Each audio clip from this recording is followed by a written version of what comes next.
আসসালামু আলাইকুম ওয়া রাহমাতুল্লাহি ওয়া বারাকাতুহু। আম্মা বা'দ, আউযু বিল্লাহি মিনাশ শাইতানির রাজীম। বিসমিল্লাহির রাহমানির রাহিম। ওয়ারাত্তিলিল কুরআনা তাওতীলা। যারা শুনতেছেন দূরের এবং কাছের, সকলকে আমি ভালোবেসে সালাম দিচ্ছি। আসসালামু আলাইকুম ওয়া রাহমাতুল্লাহি ওয়া বারাকাতুহু। কিছু কথা বলবো কোরআন শরীফের তেলাওয়াতের গুরুত্ব ও ফজিলত নিয়ে। আল্লাহ পাক রব্বুল আলামিন পবিত্র কালামুল্লাহ শরীফের মধ্যে ঘোষণা দিয়েছেন, ওয়ারাত্তিলিল কুরআনা তারতীলা। আল্লাহ রব্বুল আলামিন বলেন, হে আমার বান্দারা, তোমরা সুন্দরভাবে, ধীরস্থিরভাবে, সুস্পষ্ট রূপে তাজিমের সহিত কোরআন শরীফ তেলাওয়াত করো। আল্লাহ তাআলা নির্দেশ দিয়েছেন এই কোরআন তেলাওয়াত করার জন্য। তাহলে অবশ্যই বোঝা যাচ্ছে কোরআন তেলাওয়াত করলে আল্লাহ তাআলা কতটুকু খুশি হন, তার বন্ধু মুহাম্মদ মুস্তাফা সাল্লাল্লাহু আলাইহি ওয়াসাল্লাম কতটুকু খুশি হন। এই জন্য যে হাদিস কান আমরা সবাই জানি, আমার নবী সাল্লাল্লাহু আলাইহি ওয়াসাল্লাম বলেছেন, খায়রুকুম মান তাআল্লামাল কুরআন ওয়া আল্লামাহু। তোমাদের মাঝে সর্বোত্তম ওই ব্যক্তি যে ব্যক্তি আল্লাহ রাব্বুল আলামিনের কোরআন শরীফ তেলাওয়াত করে এবং অন্য মানুষকে শিক্ষা দেয়। আমার নবী বললেন, সর্বোত্তম ওই ব্যক্তি যে ব্যক্তি কোরআন তেলাওয়াত করেন এবং মানুষকে শিক্ষা দেন। তাহলে বোঝা যাচ্ছে, এই হাদিস থেকে বোঝা যাচ্ছে কোরআন তেলাওয়াতের গুরুত্ব কতটুকু এবং কোরআন তেলাওয়াত করলে আল্লাহ তাআলা কতটুকু খুশি হন, তার রাসূল সাল্লাল্লাহু আলাইহি ওয়াসাল্লাম কতটুকু খুশি হন।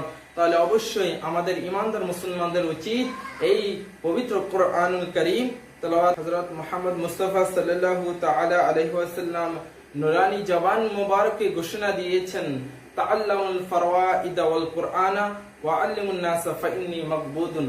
নবী সাল্লাল্লাহু আলাইহি সাল্লাম বলেন, তোমরা কোরআন মাজিদ শিক্ষা করো, ইসলামী শরীয়তের ফরজসমূহ শিক্ষা করো এবং ওয়া আল্লিমুন নাস এবং মানুষদেরকে শিক্ষা দাও। আমার নবী সাল্লাল্লাহু আলাইহি সাল্লাম বলেছেন, ফাইন্নী মাকবুদুন, কেননা আমি নবী সাল্লাল্লাহু আলাইহি সাল্লাম দুনিয়া থেকে ইন্তেকাল পর্দা করব। অতএব হে আমার উম্মতেরা, তোমরা কোরআন শরীফ তেলাওয়াত করো, আল্লাহ রাব্বুল আলামিন খুশি হবেন এবং আমি নবী খুশি হব। সমস্ত মুসলমানদের জন্য এই কোরআন তেলাওয়াত করা জরুরি। আল্লাহ রাব্বুল আলামিন এই পবিত্র কোরআন শরীফ নাজিল করেছেন। এই যে কোরআন শরীফ তেলাওয়াত করলে স্বয়ং রব্বুল আলামিনের সাথে কথা বলা হয়। এই কোরআন তেলাওয়াত করলে আল্লাহ তাআলা খুশি হন, কারণ নফল ইবাদতের মধ্যে সর্বশ্রেষ্ঠ আমল হলো পবিত্র কোরআন শরীফ তেলাওয়াত করা। এজন্য আমার দয়াল নবী হযরত মুহাম্মদ মুস্তাফা সাল্লাল্লাহু আলাইহি ওয়াসাল্লাম বলেছেন, ইকরাউল কুরআনা ফাইন্নাহু ইয়াতি শাফিআন লি আসহাবিহি ইয়াউমাল কিয়ামা।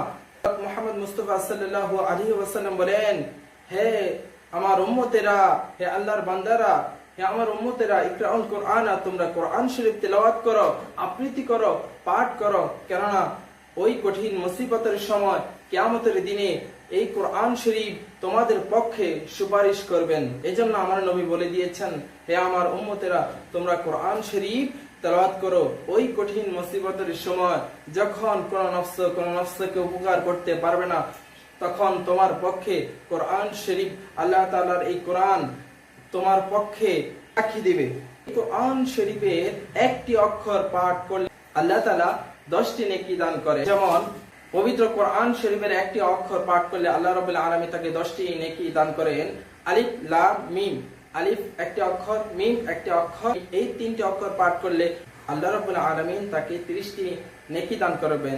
তাহলে বোঝা যাচ্ছে অবশ্যই কোরআন শরীফ পাঠ করলে আল্লাহ তাআলা কতটুকু খুশি হন। হযরত মুহাম্মদ মুস্তাফা সাল্লাল্লাহু আলাইহি ওয়াসাল্লাম ঘোষণা দিয়েছেন, এই কোরআন তেলাওয়াত করা সর্বোত্তম ইবাদত।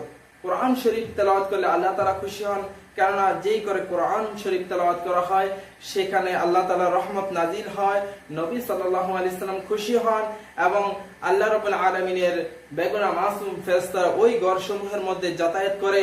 ওই ঘরের মধ্যে কখনো বালা মুসিবত আসে না।